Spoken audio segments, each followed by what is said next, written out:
కాంగ్రెస్ అధికారంలోకి వచ్చిన కొన్నాళ్ళకే బీఆర్ఎస్ ప్రభుత్వ వ్యతిరేక పోరాటాన్ని ఉధృతం చేసింది. వీధి పోరాటాలకు కూడా దిగింది. దీంతో ఆ పార్టీ విజయావకాశాలు మెరుగుపడే సూచనలు చాలా స్పష్టంగా కనిపిస్తున్నాయి. బీసీ వాదం గురించి రాజకీయ పార్టీలు ఎన్ని మాటలు మాట్లాడినప్పటికీ ఆచరణాత్మకంగా అనేక సమస్యలు ఉన్నాయి. ఇక్కడ ప్రధానంగా బీసీ కులాల మధ్య అనైక్యతే పెద్ద అవరోధం. భిన్న బీసీ సామాజిక వర్గాలను ఒక్క తాటి మీదకి తేవడం రాజకీయ పార్టీలకు తలకు మించిన భారమే. ఈ విషయంలో బీజేపీ ఏమి మినహాయింపు కూడా కాదు.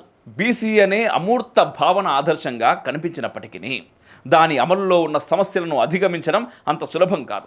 బీసీ వాదం అన్నాం కాబట్టి బీసీ నేతకు పగ్గాలు అప్పగించక తప్పదనే పిడివాదంలోకి వెళ్ళిపోతే చాలా చిక్కులు వస్తాయని గ్రహించిన బీజేపీ అధిష్టానం అందరినీ కలుపుకొని పోయే నేతని ఎంపిక చేసింది.